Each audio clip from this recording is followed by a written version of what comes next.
मेरा नाम सतीश सिंह है और ये मेरा पहला यूट्यूब चैनल का वीडियो है। चैनल का नाम है उल्टी टी शर्ट। तो मैं कई दिनों से ये प्लान कर रहा था कि एक अपना यूट्यूब चैनल खोलूँ, और काफ़ी लोगों ने मेरे को बोला था कि अगर आप अपना यूट्यूब चैनल खोलोगे तो शायद बेटर रहेगा, क्योंकि मैं बहुत बारी पब्स, बार्स इत्यादि में जाता था और वहाँ पे रैंडम लोगों से बात करना शुरू कर देता था। और वो होता था जब मैं थोड़ा सा हाई होता था, हाई बोले तो थोड़ा सा टल्ली। तो उस टाइम पे मुझे ये समझ में नहीं आता था कि ये मेरी क्वालिटी है जो कई लोगों में नहीं होती है।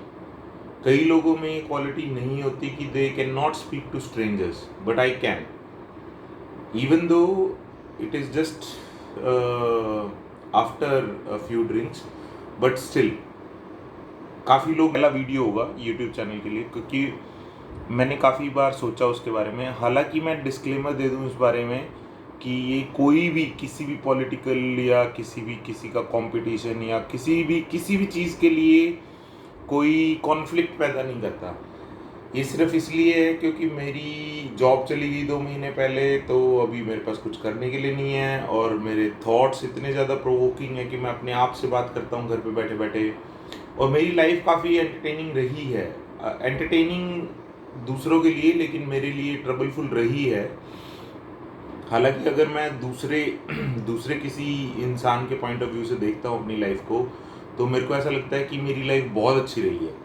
जब भी मैं किसी से इंटरेक्ट करता हूँ अपने दुखड़े को लेके या अपनी ज़िंदगी की कश्मकश को लेके और ये वो, तो मेरे को लगता है कि आई थिंक कि मेरे जैसा लकी बंदा कोई है नहीं है। लेकिन अभी यहाँ पे मैं मुंबई में पिछले 6 साल से रह रहा हूँ। 6 साल हो गए हैं, मतलब कंप्लीटेड है, 7वां साल चल रहा है। और मैं चाहता नहीं कि क्योंकि मेरी जॉब छूट गई है इसकी वजह से मैं मुंबई छोड़ दूँ। और उल्टी टी शर्ट इस यूट्यूब चैनल का नाम इसलिए मैंने रखा है क्योंकि घर पे मैं यूजुअली टी शर्ट उल्टी करके पहनता हूँ। और पहला वीडियो मैं इसलिए इसको डेडिकेट करना चाहता हूँ कि मैंने बहुत एनालाइज किया। आप उल्टी पैंट नहीं पहन सकते हो। उल्टी बोले तो अंदर की साइड से इनसाइड आउट भी नहीं और ऑपोजिट भी नहीं। आप उल्टे जूते भी नहीं पहन सकते हो, ठीक है। आप उल्टी सॉक्स पहन सकते हो, लेकिन सॉक्स पहन के कोई ऐसे दिखता नहीं है, सॉक्स में सिर्फ पाँव दिखते हैं। लेकिन आप ऑलमोस्ट कुछ भी उल्टी बेल्ट भी नहीं पहन सकते आप, ठीक है। लेकिन टी शर्ट एक ऐसी चीज़ है जो उल्टी सीधी दोनों समान है। तो चप्पल पहन सकते हैं, बच्चे पहनते हैं और लोग डांटते हैं उनको। पहली चीज़ शायद बच्चे जब चलने के बाद सीखते यही है कि चप्पल कैसे उल्टी सीधी जज करें। तो मैं काफ़ी बार उल्टी सीधी चप्पलें पहन के चला जाता था कि उल्टी बोले तो इस पाँव की उस पाँव में, उस पाँव की इस पाँव में। तो मैं शेरो शायरी में काफ़ी इत्तेफाक रखता हूँ। मैं बहुत बहुत सारी गज़लें सुन चुका हूँ, कव्वाली सुन चुका हूँ, लेकिन सीरियस कुछ नहीं हुआ आज तक। मैं जितनी भी जगह पे काम कर चुका हूँ अपनी लाइफ में, मैंने बहुत कुछ सीखा। मतलब ये लगा लो आप कि इतनी इंडस्ट्रीज़ में काम कर चुका हूँ कि मैं एक टिपिकल स्ट्रगलर माना जा सकता हूँ। लेकिन जब मैं मुंबई आया तब मेरे को एक ऑडियंस मिली जहाँ पे मेरे को लोग सुन सकते थे, क्योंकि नॉर्थ इंडिया में जब मैं दिल्ली में था या कहीं और था, वहाँ पे लोग ऑलरेडी इस पर्टिकुलर लिहाज को जो मैं बोलता हूँ जिस हिसाब से, वो फेमिलियर थे और उनको कुछ ज़्यादा अट्रैक्टिव नहीं लगता था। हालांकि मेरे दोस्त बहुत सारे बने वहाँ पे भी, क्योंकि मैं अमूमल तौर पे, बेसिक तौर पे एग्रेसिव बंदा नहीं हूँ। लेकिन जहाँ पे भी कोई इंसान कोई चीज़ ऐसी बोल देता है जो कि मेरे सिद्धांतों के खिलाफ है, तो वो मैं सहन नहीं कर पाता कभी कभी। वो क्योंकि मेरे हिसाब से ड्रिंकिंग की प्रॉब्लम की वजह से भी होता है कि आपका एग्रेशन थोड़ा बढ़ जाता है। काफ़ी सारे मेरे दोस्त जो थे, कॉलेज के दोस्त और ये सारे लोग, ये बहुत सारा गांजा वांजा पीते थे कॉलेज के टाइम पे। मैं स्मोक भी नहीं करता था उस टाइम पे, अभी करता हूँ। तो अभी पिछले 2 साल पहले, 2 ढाई साल पहले मैंने शादी करी। अपने खुद से, और बहुत बड़ा बैकग्राउंड है मेरी लाइफ का जिसको मैं आप लोगों के साथ शेयर करना चाहता हूँ। मेरे को लगता नहीं कि इस पे कोई भी व्यू या कोई भी लाइक मिलेगा, पर अगर मिला तो बहुत अच्छी बात है। मैं नॉर्मली ऑफिस में जब जाता हूँ तो ऑफिस में मैं किसी को भी देख के कोई कमेंट मारता हूँ और वो बहुत फनी निकलता है, हालांकि जिस पे मारा है वो थोड़ा ऑफेंड फील करता है कभी कभी। मोस्टली वो मेरा दोस्त बन जाता है तो मैं उसके ऊपर एनीवेज कमेंट मार देता हूँ, तो वो उसके बाद बुरा नहीं मानता। लेकिन लोग उसको एक पिक्चर कर लेते कि ओहो इसके बारे में ये बोला, तो दे कैन कनेक्ट। बट मेरे को ये नहीं पता कि यूट्यूब चैनल में अब मैं किसका मजाक उड़ाऊँ, क्योंकि आप लोग तो मेरे को जानते नहीं हो, ठीक है। तो मेरे लिए बहुत असमंजस की बात थी कि यूट्यूब चैनल शुरू करूँ तो मैं क्या टॉपिक लूँगा। बहुत सारे टॉपिक है दिमाग में, इतने सारे टॉपिक हैं दिमाग में, जहाँ पे मैं डेली के हिसाब से टिपिकली सिर्फ 2-3 न्यूज़ चैनल देखता हूँ। वेब मतलब ऑनलाइन देखता हूँ, टीवी पे नहीं देखता हूँ। हालांकि टीवी का मैं बहुत बड़ा शौकीन हूँ। आपको अगर मैं सच बताऊँ तो जब मैं पहली बार दिल्ली से पूरा वाइंड अप करके और मुंबई आ रहा था, तो मैं राजधानी में आ रहा था और मेरे को साइड बर्थ मिली थी। मेरी हाइट 5 फुट 10 इंच है और साइड बर्थ में वो भी पूरी पूरी नहीं पड़ती कभी कभी। और उसके साथ साथ मेरे पास कम से कम भी 60 किलो सामान था। जी हाँ, 60 किलो, बुक्स बुक्स ये वो स्पीकर।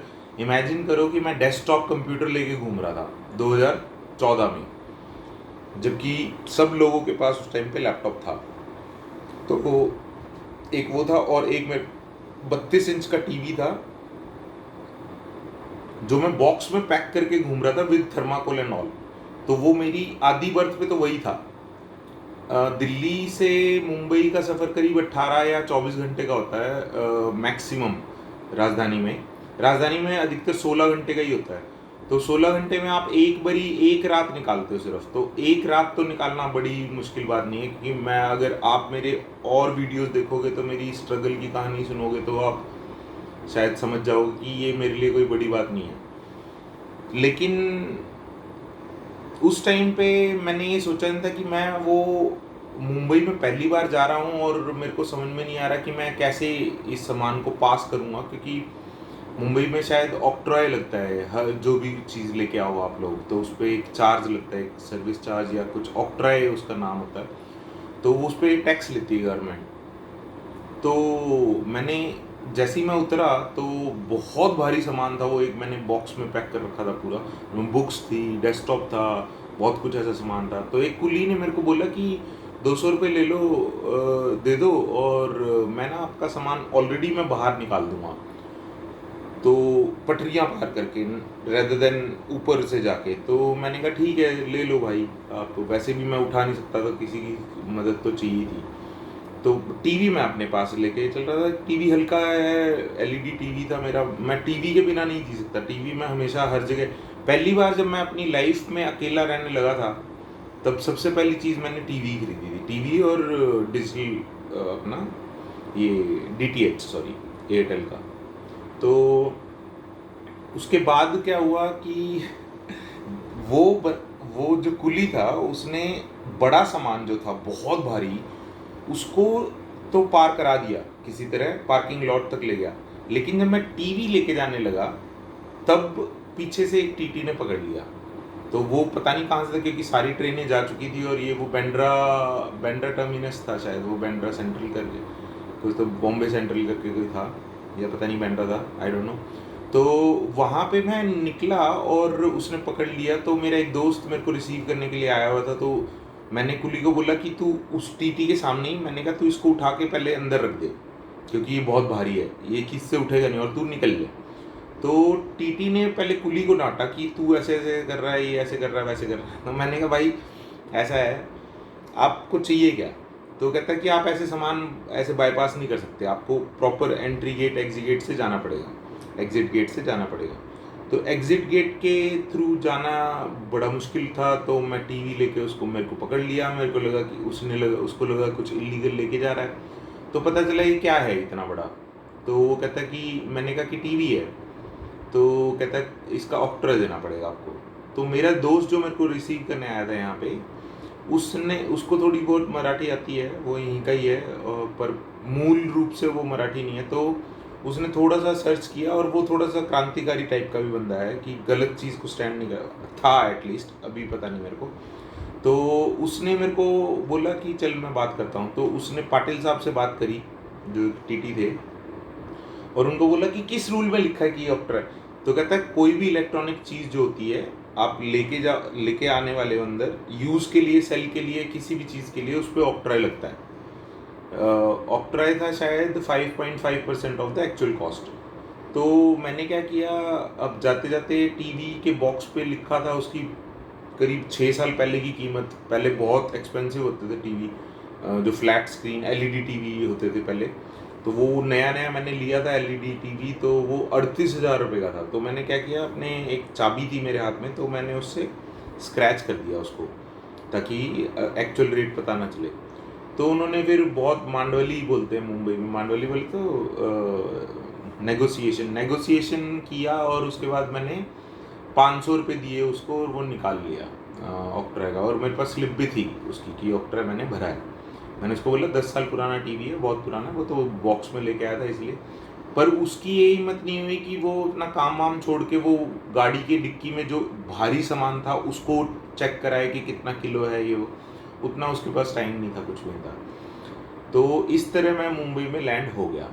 तो उसके बाद वो इतना सारा सामान लेके मैं एक पीजी में गया, जिस ऑब्वियसली जो मेरा दोस्त मेरे को लेने आया था उसने मेरी हेल्प करी। और मेरे को ये नहीं पता कि इस यूट्यूब पर्टिकुलर वीडियो में कितना टाइम होने वाला है और कितना नहीं होने वाला, पर मैं तब तक बोलूँगा जब तक सफिशिएंट टाइम मेरे को लगता नहीं। तो हुआ क्या कि मैं जब लेके अपना सामान पूरा का पूरा, एक पीजी था अंधेरी ईस्ट में। अब ईस्ट और वेस्ट ना मेरे को पता नहीं था होता क्या है। मैं, हालांकि मेरे को पता होना चाहिए था कि मैं गूगल सर्च कर सकता था, मेरे पास स्मार्टफोन था, लेकिन पर ईस्ट और वेस्ट वहाँ पे मेरे को तब तक नहीं पता चला जब तक मैं एक्चुअल ट्रैवल करने नहीं लगा। मेरे को क्या लगता था कि ये एक ईस्टर्न एक्सप्रेस हाईवे है, और उस हाईवे के उस साइड वाला पूरा वेस्ट है और इस साइड वाला ईस्ट है। समुद्र के किनारे वाला वेस्ट है और इस साइड वाला ईस्ट है। वो हाईवे बहुत बड़ा डिवीजन है एक, बेसिकली लिविंग स्टैंडर्ड्स में भी। पर बाद में मेरे को पता चला कि वो हाईवे तो बाद में बना है, ये ईस्ट वेस्ट बहुत पहले से है, और वो रेलवे लाइन के ऊपर डिपेंड करता है। तो आप, ऐसा भी हो सकता है कि आप रेलवे लाइन के इस तरफ हो, ईस्ट की तरफ, लेकिन आप हाईवे के उस वेस्ट की तरफ हो, तो आप अंधेरी ईस्ट में ही रहोगे। और Andheri east suppose to be not so good area, मतलब इतना ज़्यादा खास नहीं माना जाता था। खास होता था बैंड्रा, और खास होता है अभी भी बैंड्रा, क्या बोलते हैं उसको, खार वेस्ट, स्पेसिफिकली बैंड्रा, सेंटा क्रूज, विले पार्ला, अंधेरी, फिर मलाड, ये पूरा वेस्टर्न लाइन के स्टेशन है, जो कि आप अगर गूगल सर्च करोगे और अच्छे से ढूंढोगे तो आपको पता चलेगा कि मुंबई के अंदर लाइफ बड़ी, मैं बोलता हूँ एक वर्ड से नहीं बोल सकता, लेकिन पर मैंने अपने एक ब्लॉग में लिखा था फेसबुक में कि मुंबई में 24 घंटे शायद एक इंसान को एक दिन रहने में, जीने के लिए कम पड़ते हैं। क्योंकि अगर आप एक पर्टिकुलर चीज़ या एक पर्टिकुलर टास्क को लेके चलते हो अपने दिमाग में एक दिन में कि ये टास्क कंप्लीट करना है, तो वो आप शायद कंप्लीट कर पाओगे या नहीं कर पाओगे आपको पता नहीं, पर दूसरा टास्क तो कभी भी नहीं कर पाओगे। तो अगर आपने एक कंप्लीट कर लिया तो सोच लो कि आप बहुत सक्सेसफुल इंसान हो उस पर्टिकुलर दिन में मुंबई के अंदर। ठीक है, तो मुंबई भागती है सिटी, किसी के पास कितना टाइम नहीं है। मैं दिल्ली से आया था, मैं हालांकि दिल्ली का नहीं हूँ, लेकिन फिर भी मैं दिल्ली में रह के आया था, तो मेरे को ये आदत थी कि हर किसी से बातें करना, जिसे बोलते हैं बकचोदियाँ या बकलोलियाँ, या actually I don't like that those words, but still बकें करना, फालतू की बकवास करना, बकवास तो नहीं बोल सकते, वो भी एक कम्युनिकेशन मोड है। आज की डेट में सब लोग एक दूसरे से इतने डिस्कनेक्ट फील करते हैं कि आप अनजान लोगों के साथ बात करने में खुशी महसूस करते हो, और ये मेरा पॉइंट था बहुत स्ट्रॉन्ग, और अभी भी है। अगर मैं किसी इंसान से मिलता हूँ तो मैं उसको कंफर्ट जोन में ला सकता हूँ with in like half an hour of conversation और 15 मिनट्स ऑफ कॉन्वर्जेशन, और may be when ever that thing clicks, और मैं इस पर्टिकुलर वीडियो और मेरे पूरे आने वाले जो सारे वीडियोस हैं, मैं डेली अपने 2 वीडियो अपलोड करूँगा। ये मेरा टारगेट है, क्योंकि मेरे पास जॉब है नहीं इस टाइम पे, तो मैं रोज़ के 2 वीडियो अपलोड करूँगा। और उसके अंदर, क्योंकि मेरे पास कंटेंट ऐसे बनाने के और पेपर पढ़ के बोलने का कुछ है नहीं है। मैंने ऑलरेडी इतनी वीडियोस देख ली हैं यूट्यूब पे, इतने सारे यूट्यूब चैनल मैं फॉलो करता हूँ, इतने सारे वेब सीरीज़ देख ली हैं, अमेरिकन सीरीज़ देख ली हैं, यूके की तो 1-2 देखी हैं, पर फिर भी टीवी में बहुत देखता हूँ, तो उसके प्रोग्राम्स देखे हैं मैंने और उन बहस देखी हैं। मैं ऑल्टरनेट जो मीडिया आजकल चल रहा है, मेन स्ट्रीम लाइन को छोड़ के, जो ऑल्टरनेट मीडिया जो क्लेम करता है कि हम असली न्यूज़ दिखाते हैं, वो उनको बहुत फॉलो करता हूँ। तो ये सारी चीज़ें हैं, और मेरे को ऐसा लगता है कि इस मोड पे मेरे को ये यूट्यूब वीडियो अभी बंद करती है और करनी पड़ेगी। और उसके बाद मैं अगली जो वीडियो है उसमें एटलीस्ट मैं 3 पॉइंट मैं बना के ऐसे मतलब रखूँगा कि 3 पॉइंट पे विश्लेषण में बात करेंगे पूरे डिटेल्स में। लेकिन मेरा डिस्क्लेमर सेम रहेगा, ये किसी पॉलिटिकल पार्टी के अगेंस्ट या किसी बंदे के अगेंस्ट कभी नहीं रहेगा, कभी नहीं होगा, क्योंकि हम मुंबई में रहेगा बोलते हैं। और मुंबई की लैंग्वेज, चलो अभी मैं बंद करने से पहले 5 मिनट और बोल लेता हूँ तो सॉरी, यही होता है लाइफ में, हमेशा यही होता है कि जब आप सीमा निर्धारित करते हो तो उस सीमा को अचीव करना वो आपके हाथ में नहीं होता। जब आपके मन में या कोई दूसरी कंडीशंस पैदा हो जाती हैं, उसके हिसाब से आप सीमा बढ़ा भी सकते हो और घटा भी सकते हो। तो एनीवेज, तो ये पर्टिकुलर चीज़ मुंबई में मैंने देखी है कि यहाँ पे ना एक जो पहला इंटरेक्शन मेरे को याद है, जब मैंने अपनी जो कंपनी जो पहली जॉब यहाँ पे ज्वाइन करी थी, उसमें पहले दूसरे दिन में एक और बंदे ने ज्वाइन किया जो कि मेरे से बहुत यंग था। मैं करीब 30 साल का था यहाँ पे, जब 30 भी नहीं 32 साल का था जब मैं आया था। और 32 साल के बंदे के सामने वो था करीब 20-22 या ज़्यादा से ज़्यादा 24 साल का, 22 साल का था, नहीं 22 साल ज़्यादा से ज़्यादा। तो वो बंदा मेरे को लगा, अरे तूने ये क्या किया है? मैं कहा ये कैसे बोल रहा हूँ भाई, तू कैसे बोल रहा है? मैं तो अपने से छोटे को भी आप बोल रहा हूँ यहाँ पे कि भाई थोड़ा बहुत तमीज़ में बात करते कि नहीं शहर में आया कहीं कुछ ऐसा हो। तो मैंने कहा तू तो अटैक क्यों कर रहा है? कहता है अरे तेरे को पता नहीं, यहाँ पे सारे लोग ऐसे ही बोलते हैं, यहाँ पे क्या है कि यहाँ पे सब लोग ऐसे ही बोलते हैं। मैंने कहा तू कहाँ का है वैसे? कहता मैं उत्तराखंड का हूँ। मैं कहा फिर तू क्यों यहाँ का एडप्ट रखा बिल्कुल? तो कहता मैं पैदा वहाँ हुआ था लेकिन पला बड़ा यहाँ पे हूँ। और उसका बड़ा भाई वहाँ पे मैनेजर भी था उसी कंपनी में, हालांकि कोई इन्फ्लुएंस नहीं था, वो बाद में मेरे को पता चला कि कोई वैसा इन्फ्लुएंस नहीं था, लेकिन बाद में पता लगा वो मुंबई का रखा पूरा। मैंने कहा वाह, ये तो बहुत अच्छी बात है यार। तो मैंने कहा पर इस चीज़ से मेरे जो अनकॉन्शियस माइंड ने मेरे को पकड़ लिया कि भाई ये नहीं बनना तूने, तू इधर रह के तू तो रह की बजाय ज़्यादा आप में बोलेगा तो शायद आप तुम्हारी आदत हो जाएगी, आप तुम्हारी आदत हो जाएगी। वाह क्या बात है। बट एनीवेज, तो ये सीन था। तो ऐसे से इंटरेक्शन हुए यहाँ पे, ऐसे से पहले तो कल्चरल शॉक लगा कि यहाँ पे लड़कियाँ इतनी गालियाँ देती हैं जितने लड़के नहीं देते वहाँ पे नॉर्थ में, ठीक है। लेकिन लड़कियाँ इतनी ओपन माइंडेड है यहाँ पे कि मतलब मैं अपना अगले YouTube वीडियो में मैं अपना पोस्ट पढ़ के सुनाऊंगा आप लोगों को, जहाँ पे मैंने पूरा लिखा था, इंग्लिश में था वो पूरा, पर मैं हिंदी में भी बीच में उसको बोलूँगा। तो इस मोड पे मैं अपना वीडियो ख़त्म करता हूँ, और आई होप कि आपको पसंद आए। ये मेरा यूनिक चैनल है उल्टी टी शर्ट, और उल्टी टी शर्ट पहन के मैं अपना कंफर्ट जोन फील करता हूँ अपने घर में, और इस कंफर्ट जोन में मैं कोशिश करता हूँ कि मैं खुद अपना अस्तित्व जाहिर कर सकूँ, आपको मैं क्या बोलते हैं, बी योर सेल्फ हो सकूँ। तो thank you so much, and if you like this video, वो फालतूगिरी जो उसको एक्चुअल में मैं टेक्निकली समझाऊंगा क्या बोलते हैं, वो जो लास्ट में बोलते हैं लोग कि if you like this video please subscribe, click on like button and share it as much as you can, and subscribe to the channel. These things are called CTA, but वो CTA क्या होता है उसको मैं अगले उसमें बताता हूँ, क्योंकि मैं डिजिटल मार्केटिंग में काम कर चुका हूँ, तो मेरे को ये सारे जो टर्म्स हैं वो बहुत अच्छे से पता है। तो इसके थ्रू आपको थोड़ी बहुत इन्फॉर्मेशन भी मिलेगी इन वीडियोस के थ्रू, और अपनी जो बेसिक लाइफ की जो थोड़ी स्ट्रगल्स होती है ना, उन वो आप लोग, आई होप कि आप कोरिलेट कर पाओ और उनको ये समझ सको कि जैसे मैंने अपनी लाइफ जी है वैसे ही जीना चाहते हो, या अपने हिसाब से कुछ गलतियां सुधार सकते हो मेरे को देख के, या कुछ अच्छा कर सकते हो। मैं चाहता हूँ कि काफ़ी लोगों की लाइफ अपनी सुधरे इन वीडियोस को देख के, ये मेरा मेन एम है। तो ठीक है, फिर कॉल टू एक्शन या क्लिक टू एक्शन बोलते हैं CTA को। तो subscribe it, like it, share it as much as you can, because this